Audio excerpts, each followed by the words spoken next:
Welcome to the Nelly Ignestadius podcast. Here we will explore fear, patterns, and what is meant to lead yourself through life. Why can two people receive the same insight, but only one of them actually changes? Well, both of those people can be aware, but it's not the same as integration.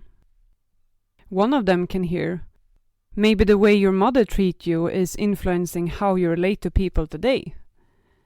They might even agree. But that doesn't mean that their nervous system knows what to do with that information. Because understanding something intellectually and living different are two different processes.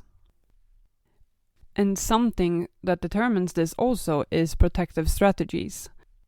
Because you don't just only protect your own belief of something, you protect your own strategies. Because if you have spent 40 years surviving on hypervigilance, pleasing others, controlling situations, or avoiding emotions, those strategies became the way for you to feel safe. So if you are the friend of this person who have lived like this for 40 years, if you point out their strategies, you're not just giving them new information. You're also, in a sense, asking them to loosen their grip of something that has protected them for years. And that can make a person feel frightened, even if they wouldn't consciously experience it that way. They can start to become defensive towards you, and they can even start to make up things, just because it feels safer than putting down the guard. And there's also something depending on the emotional capacity of a human. Because if you offer someone another perspective, they can say, that could be true, as I mentioned in the beginning, because they may not even argue with you. They're not saying that you're wrong. They're not shutting you down. They're actually considering it. But then, they don't know how to live from that perspective. Because someone can only work with an insight to the extent that they currently have the emotional capacity to stay with. They can hold it in front of them, like a glass of water that looks see-through, but they can still see it. But they can't stay with it long enough to let it change them. They quickly move to another subject. They joke it away. They explain it or they intellectualize it. That doesn't mean that they are unwilling to actually change themselves. It can simply become very overwhelming in that moment. If they can't even understand their own emotions, how would you expect them to understand that information you give them that for them is like learning a whole new language? It's like giving someone a $500 bill. You can handle them an opportunity, an insight or a different way of seeing their life. What they do with it, it's theirs. It's not yours to hold. Because you can invite them, but you can't substitute for their own process. Because it's also easy to assume, as the person trying to help, that just because they don't change during your conversation, nothing will happen. Some people need hours. Some people need weeks. Some need a drastic life event to happen before that conversation suddenly makes sense.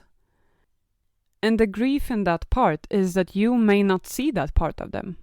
You may never see them change, or they may even not change at all. So if you gave someone a perspective and they would tell you that could be true, it might genuinely be the first crack in an old way of thinking, or it might simply stay as an interesting idea. You usually can't tell in the moment. So what is it that actually creates the change for one of these two people? It's a tiredness of where you are. Because you don't change because you receive a better idea of what you could do.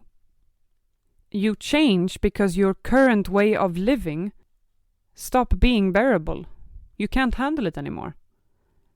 And that's a very different mechanism than just learning something. And the thing that requires of you is a lot of strength. It's a lot of courage, but it's also to surrender. To put down the swords that you have held up against you for so many years. And to admit that this is what I am doing. That I've done the same, I had the same patterns, or I'm treating myself really badly and I don't give myself the right conditions. It's not about being fearless because it's no such thing in this world. It's about saying to yourself that I don't know who I'm gonna be on the other side of this. But I can't keep being who I am today. And that requires letting go of certainties, comfort zone, identity, and family strategies. I grew up with a father who didn't take care of himself physically or emotionally. And sitting side by side with him for all my life, as a daughter to wanting him to change, seeing glimpses of hope that he would change, made me hopeful. But seeing that over time, he didn't took the choices that would make him feel better. You wish them to do better for themselves. And the harsh truth with it is that you can't do it for them.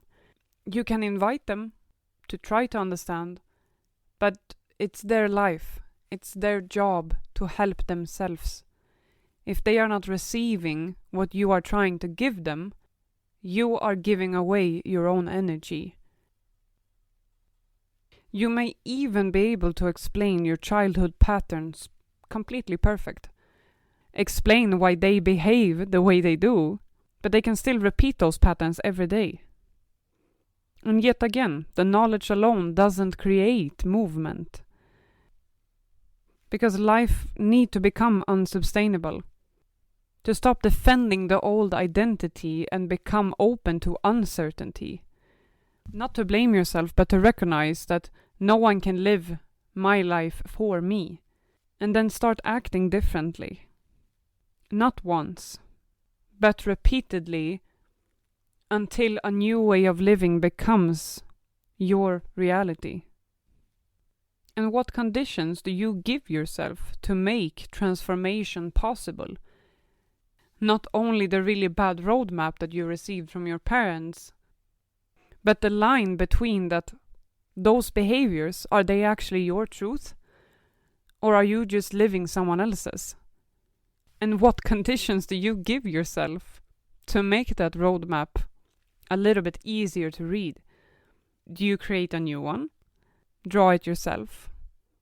Or do you take up that old one that's been laying in your pocket for 40 years and try to distinguish what it says?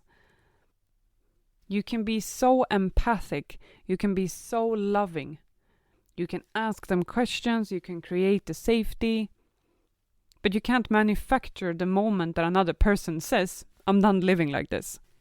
So not everyone will change because they gain the awareness. And the last thing that takes you from awareness to action is curiosity. Not just curiosity, but willing curiosity. And you might sit with all of these things and feel that you are on the edge and you still say, I don't know what to do. I don't know how. And you can become tired of looking for answers or trying to observe yourself every day to try to create change. And then with that willingness, it comes a point where you have to make a choice. Not that you will create all the answers for yourself, but whether you're willing to keep on asking yourself questions. Because you can spend your energy avoiding yourself. Or you can spend your energy understanding yourself. And neither of those parts are effortless. Because when you receive that invitation from the outside world, the choice is yours.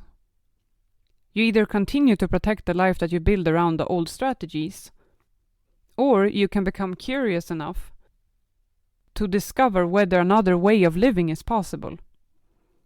But you can't strangle the curiosity too hard and say, now I'm gonna find my final answer. It's either this or nothing. It's about saying to yourself while holding the curiosity very lightly in your hand, I'm willing to look at the next question, even if I don't yet know the answer.